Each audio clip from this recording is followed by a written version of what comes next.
Hello दोस्तों, मैं Arun Shukla relax take की टीजे में आपका स्वागत है। पहले तो मैं आप लोगों का बहुत बहुत धन्यवाद कहना चाहूँगा, क्योंकि आप लोगों ने हमारे पिछले वीडियो क्यों में बहुत अच्छा रिस्पांस दिया है। इसके लिए मैं आप लोगों के लिए क्यों का पार्ट 2 लेके आया हूँ। बहुत सारे अच्छे क्वेश्चन और उसके आंसर दिए गए हैं, तो आप इस वीडियो में भी अपना प्यार बनाए रखिए। लाइक शेयर कमेंट करना न भूलें। और जो दोस्त इस वीडियो को पहली बार देख रहे हैं, हमारे इस चैनल को पहली बार देख रहे हैं, वो प्लीज़ इस चैनल को सब्सक्राइब कर लीजिए, ताकि आपको भी हमारा प्यारा प्यारा अच्छे वीडियो मिलते रहेंगे। तो चलिए हम बढ़ते हैं अपने क्यों वीडियो के पार्ट 2 में। तो वेलकम दोस्तों, जैसा कि हम बचपन से सुनते आ रहे हैं कि गंगा जी का पानी कभी भी खराब नहीं होता है, तो चलिए आज इस प्रश्न का उत्तर भी हम जान लेते हैं। तो हाँ दोस्तों, अपना फर्स्ट क्वेश्चन यही है कि गंगा जी का पानी कभी भी खराब क्यों नहीं होता है। दोस्तों, गंगा नदी गंगोत्री से निकलती है और इस नदी के रास्ते में कई चट्टानें और जड़ी बूटियाँ इस नदी में घुल जाती है और इसके पानी में ऐसी क्षमता पैदा हो जाती है जो पानी को सड़ने नहीं देती।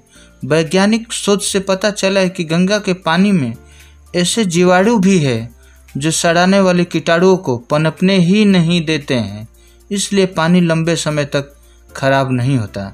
दोस्तों, वैज्ञानिकों का कहना है कि नदी के पानी में बैक्टीरियाफोस नामक एक बैक्टीरिया पाया जाता है जो पानी के अंदर रासायनिक क्रियाओं से उत्पन्न होने वाले अवांछित पदार्थों को खाता रहता है। इससे जल की शुद्धता बनी रहती है।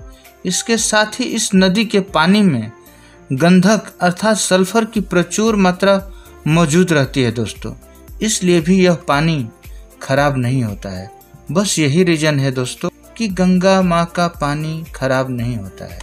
तो चलिए हम नेक्स्ट क्वेश्चन की तरफ बढ़ते हैं और हमारा दूसरा क्वेश्चन है कि लोहे में जंग क्यों लग जाती है। Why it take to iron rust। दोस्तों, जब लोहे को किसी नमी वाले स्थान पर रखा जाता है तो लोहे के कण ऑक्सीजन और नमी के साथ मिलकर क्रिया करने लग जाते हैं। इस क्रिया को ही ऑक्सीकरण की क्रिया कहते हैं। लोहे के कण ऑक्सीजन के साथ मिलकर लोहे का ऑक्साइड बनाने लग जाते हैं और लोहे में जंग लगने लग जाती है। लोहे में जंग लगने के लिए नमी और ऑक्सीजन का होना जरूरी हो जाता है।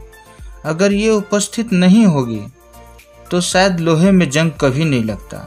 बस यही रीजन है दोस्तों कि लोहे में जंग लग जाता है। तो चलिए हम आगे बढ़ते हैं अपने तीसरे क्वेश्चन की तरफ और हमारा तीसरा क्वेश्चन ये है कि एम्बुलेंस पर नाम उल्टा क्यों लिखा जाता है। Why ambulance name is written opposite side.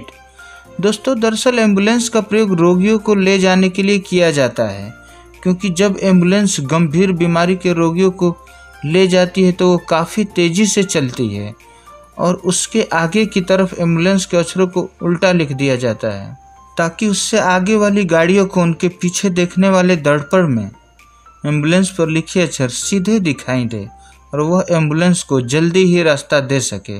यही कारण है दोस्तों कि एम्बुलेंस पर नाम हमेशा उल्टा ही लिखा जाता है। दोस्तों, आगे बढ़ने से पहले मेरा आपसे अनुरोध है कि आप इस वीडियो को लाइक कर लीजिए और हाँ, जो दोस्त हमारे इस चैनल पे नए हैं वो प्लीज़ हमारे इस चैनल रिलैक्स टेक टीजी को अभी के अभी सब्सक्राइब कर लीजिए। तो चलिए हम वीडियो में आगे बढ़ते हैं। दोस्तों, हमारा अगला क्वेश्चन है कि ओलों की वर्षा क्यों होती है। Why does a rain of hell. दोस्तों, जैसा कि हमने आपको पहले वीडियो में बताया है कि ज़मीन से पानी आकाश में वाष्प के रूप में जाता है और यही जल संघनन होकर वर्षा के रूप में जमीन पर गिरता है। लेकिन जब आकाश में नमी अधिक होती है तो ये बूंदें बर्फ का रूप ले लेती है और जब इस बर्फ की मात्रा आकाश में अधिक हो जाती है तो ये बर्फ जमीन पर ओलों के रूप में गिरती है और जब ये बर्फ गिरती है तो ओले कुछ बड़े और कुछ छोटे टुकड़ों के रूप में गिरते हैं। जो छोटे टुकड़े होते हैं वो वायुमंडल में प्रवेश करते ही वायुमंडल की गर्म हवा के संपर्क में आते ही पिघलकर बूंद का रूप धारण कर लेते हैं और जो बड़े टुकड़े होते हैं वो पिघल नहीं पाते दोस्तों और वो छोटे छोटे बर्फ के टुकड़े के रूप में बरसते हैं। यही कारण है कि ओलों की वर्षा होती है और ओलों की वर्षा के साथ बूंदें भी गिरती है। दोस्तों, जैसा कि हम देखते हैं कि ट्रेन की पटरियों के बीच में बहुत सारे हमें पत्थर दिखाई देते हैं। तो चलिए हमारा नेक्स्ट क्वेश्चन इसी टॉपिक पे है कि ट्रेन की पटरियों के आसपास कंकड़ क्यों डाले जाते हैं। Why stones are put around the train tracks. दोस्तों, ट्रेन बहुत तेज़ी से चलती है और जब ट्रेन चलती है तो पटरियों में बहुत तेज़ी से कंपन होता है। इसी कंपन के कारण पटरियाँ इधर उधर न हिले, इसलिए रेल की पटरियों के आसपास कंकड़ डाले जाते हैं। ये कंकड़ पटरियों पर स्प्रिंग का कार्य करते हैं। जब पटरियों से ट्रेन गुजरती है तो ये नीचे की तरफ दब जाते हैं और जब ट्रेन गुजर जाती है तो ये अपनी जगह पर वापस आ जाते हैं।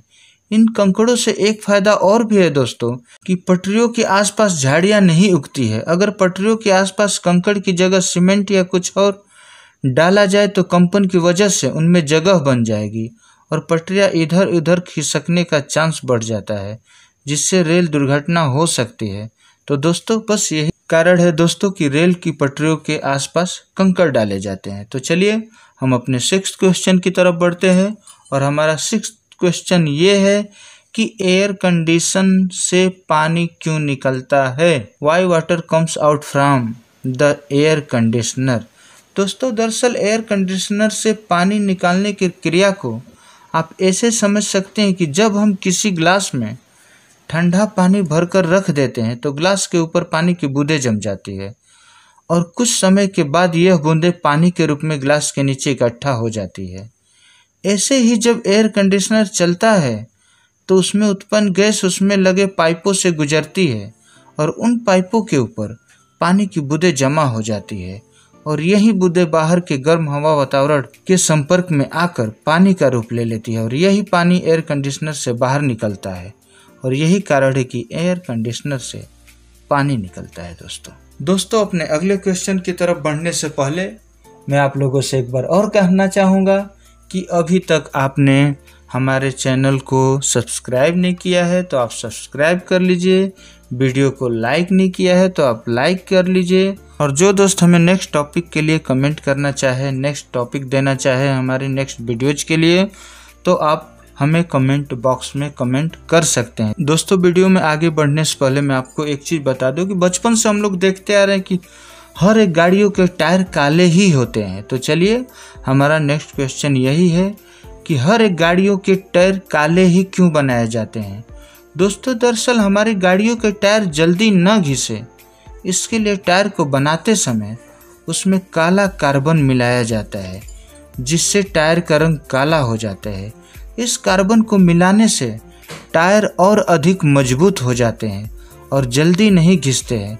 लेकिन बच्चों की गाड़ियों या साइकिल के टायरों का रंग काला इसलिए नहीं होता है क्योंकि ये अधिक नहीं चलते हैं, क्योंकि इसमें काला कार्बन नहीं मिलाया जाता है। दोस्तों, यही कारण है कि गाड़ियों के टायरों का रंग काला होता है। दोस्तों, गर्मी के दिनों में जब हम लोग रोड से गुजरते थे, हमें दूर से दिखाई देती थी कि रोड के ऊपर पानी है। जी हाँ दोस्तों, गर्मियों के दिनों में हमें रोड के ऊपर पानी जैसा दिखाई देता था। तो चलिए हमारा नेक्स्ट क्वेश्चन इसी पे है कि गर्मियों के दिनों में सड़क पर पानी जैसा क्यों दिखाई देता है। Why does the streets look like water on summer days. दोस्तों, दरअसल इस घटना को हम मृग मरीचिका या मृग तृष्णा भी कह सकते हैं। यह घटना तभी होती है जब बहुत तेज गर्म हवाएं चलती है। यही घटना रेगिस्तान में भी होती है। इसे मृग तृष्णा इसलिए कहा जाता है क्योंकि रेगिस्तान में प्यासे मृग यानी हिरन इसे पानी समझकर इसके पीछे पीछे दौड़ता रहता है और उसकी मृत्यु तक हो जाती है। यह मृग तृष्णा पृथ्वी की सतह पर सटी हवा की परत गर्म होने के कारण पैदा होती है और यह गर्म हवा ऊपर की ठंडी हवा की अपेक्षा कम अपवर्तक होती है और जब सूर्य की किरणें इन हवाओं से गुजरती है तो इन कीड़ों के रास्ते में जो अस्थिरता है वही हमें पानी का एहसास कराती है। यही कारण है कि सड़कों पर पानी जैसा एहसास होने लगता है। दोस्तों, हमारा अगला क्वेश्चन है कि भारत के राजमार्गों पर मील के पत्थर अलग अलग रंग के क्यों होते हैं। Why are milestones in different colour on the highway of India. दोस्तों, जब हम लोग शहर से गांव की तरफ या गांव से शहर की तरफ बढ़ते हैं तो हमें रास्ते में बहुत सारे पत्थर दिखाई देते हैं जो अलग अलग रंग के रहते हैं। तो चलिए दोस्तों, हम हर एक रंग के पत्थर के बारे में समझते हैं। जैसे कि हरे रंग के मिल के पत्थर। दोस्तों, हरे कलर की पट्टी का प्रयोग राज्य राजमार्ग पर किया जाता है। इन सड़कों की देखरेख की जिम्मेदारी पूर्ण रूप से राज्य सरकार की होती है। प्रत्येक राज्य में प्रवेश और शहर के अंतर संपर्क के लिए इन सड़कों का निर्माण किया जाता है। पीले रंग के मिल के पत्थर। दोस्तों, पीले रंग के मिल के पत्थरों का प्रयोग नेशनल हाईवे पे किया जाता है और पीले रंग के मिल के पत्थर भारत में सिर्फ नेशनल हाईवेज पर ही लगाए जाते हैं। काले रंग के मिल के पत्थर। काले रंग के मिल के पत्थरों का प्रयोग किसी जिले या किसी बड़े शहर के अंतर्गत आने वाली सड़कों पर किया जाता है। इस सड़क की देखभाल उस शहर या उस जिले द्वारा की जाती है। नारंगी रंग के मिल के पत्थर। दोस्तों, नारंगी रंग के मिल के पत्थरों का प्रयोग उन सड़कों पर किया जाता है जो सड़कें प्रधानमंत्री ग्राम सड़क योजना के तहत तैयार की गई होती है। तो चलिए हम अपने लास्ट क्वेश्चन और 10वें क्वेश्चन की तरफ बढ़ते हैं। दोस्तों, माथे पर तिलक क्यों लगाते हैं? दोस्तों, आपने देखा होगा जैसा कि मैं भी अपने माथे पे तिलक लगाता हूँ। तो चलिए आज हम इस तिलक का महत्व जान लेते हैं। दोस्तों, दरअसल हमारे शरीर में 7 सूक्ष्म ऊर्जा केंद्र होते हैं जिनमें अपार शक्ति के भंडार होता है। इन्हें चक्र भी कहा जाता है। हमारे मस्तिष्क के बीच में आज्ञा चक्र होता है। इस चक्र पर हमारे शरीर की 3 नाड़ियाँ एडा, पिंपला व सुषुम्ना आकर मिलती है। इसलिए इस स्थान को हमारे शरीर का अहम स्थान माना जाता है। इस स्थान को शांत रखने के लिए चंदन का तिलक लगाया जाता है। अगर चंदन का तिलक नियमित रूप से लगाया जाए तो सिर दर्द जैसी समस्याएं नहीं होती है। वही योग में ध्यान के समय इसी स्थान पर मन को एकाग्र किया जाता है।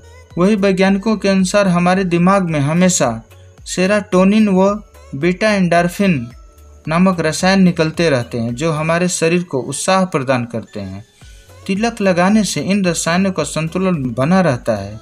यही कारण है कि माथे पर हम तिलक लगाते हैं। दोस्तों आज की वीडियो में इतना ही। अगली वीडियो में हम लोग फिर मिलेंगे, तब तक के लिए बाय बाय। मैं गाइस ना उम्मीद करता हूँ कि आपको ये वीडियो बहुत पसंद आई होगी, तो आप इसे लाइक कीजिएगा, शेयर कीजिएगा और अपने कमेंट बॉक्स में ज़रूर लिख दीजिएगा कि आपको ये वीडियो कैसी लगी। और हाँ, अगर आप मेरे चैनल पर नए हैं तो आप मेरे channel Shukla relax take it easy को सब्सक्राइब कीजिए और उसके बगल बेल आइकन को ऑल पे सेट कीजिए, जैसे कि आपको मेरी वीडियो की नई नोटिफिकेशन सबसे पहले मिलेगी। तो बाय बाय गाइस।